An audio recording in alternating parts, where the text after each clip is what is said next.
March 7th, 2025. My last day as an Internal Revenue Agent. 15 years of government service, first with another agency, then a government contractor, another government agency, and then the IRS. My final position, GS-13, Internal Revenue Agent, Special Enforcement Program Group in SBSE. I'd spent years chasing the stories behind numbers, and that morning I closed my government laptop for the last time. There was no ceremony, no farewell party, just a quiet office, a few final emails, and the soft click of a power button. I remember looking at the screen as it went black and thinking how strange it felt to end something that had shaped so much of my adult life. People assume leaving a job like that means you're burnt out or bitter. I wasn't. Not exactly. I was just done. There's a point where the weight of bureaucracy starts to outweigh the meaning of the work.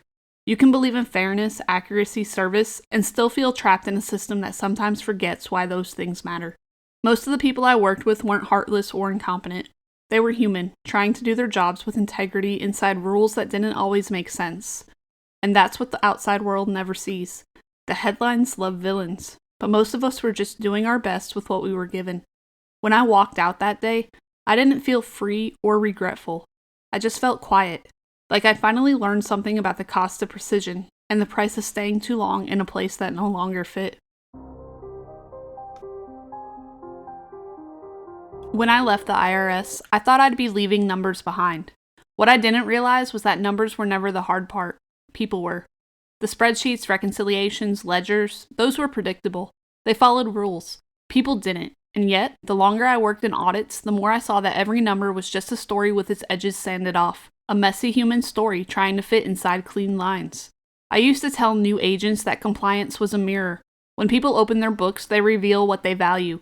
You can see it in the patterns, the habits they track, the ones they hide, the corners they cut to survive. Most of the time, it wasn't greed. It was hope. Hope that maybe next year would be better, that maybe the math would finally catch up to their effort. The job taught me patience. You can't rush an audit, and you can't rush understanding either. Sometimes it takes 100 pages of receipts before you realize what someone's really afraid of. Money doesn't just buy things, it tells you what someone is trying to hold on to. A house, a dream, a sense of dignity. The work taught me empathy too, but not the sentimental kind. It's the kind that listens without judgment and still does what needs to be done.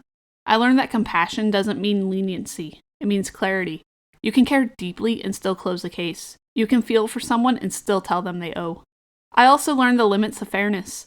The IRS runs on procedure. Every case follows a script, and that script doesn't bend easily.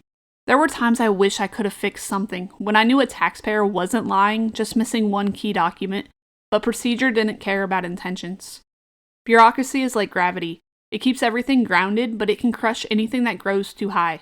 The system was designed to protect consistency, and sometimes that meant protecting it at the cost of compassion.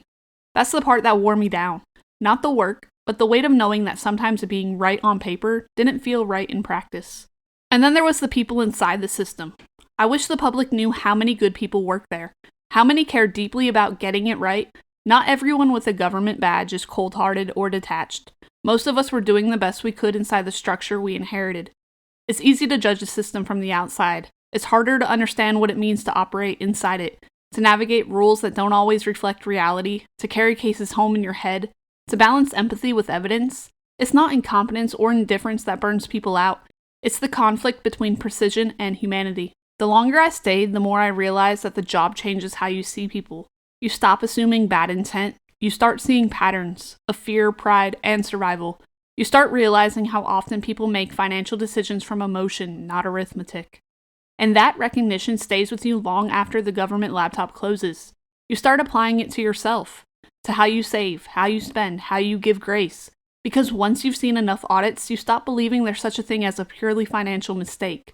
Every error starts with a feeling. What the job didn't teach me, what I had to learn after I left, was balance. When you spend years measuring people's lives in substantiation and signatures, you start to forget the parts that can't be documented.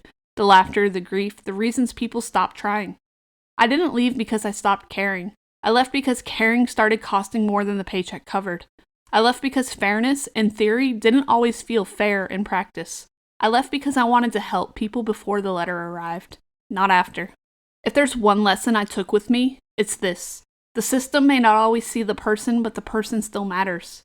The numbers can be flawless, but if no one understands them, nothing's really been fixed.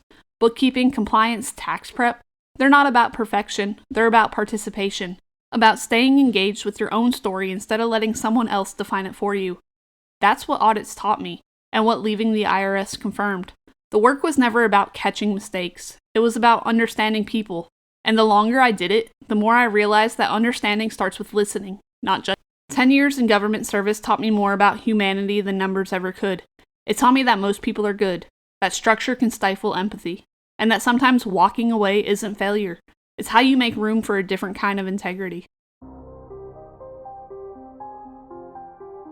The first Monday morning after I left the IRS, I did what I'd done every weekday for 4 years. I sat down at my desk and opened a laptop.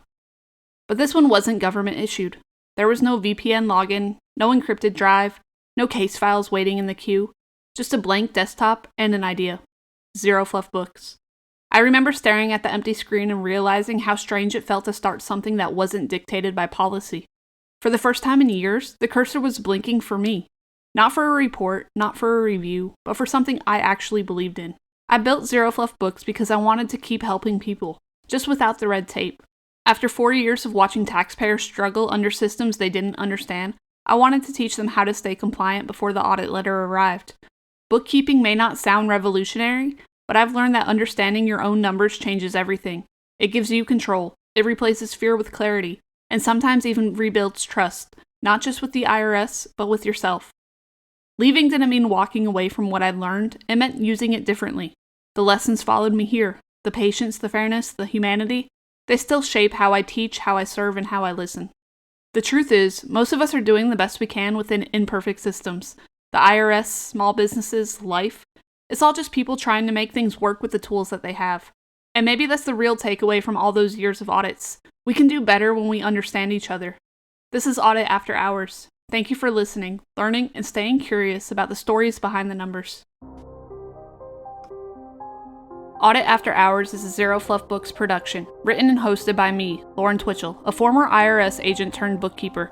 This mini-series was created to pull back the curtain on what really happens inside small business audits, and to remind you that understanding your numbers isn't about fear, it's about freedom.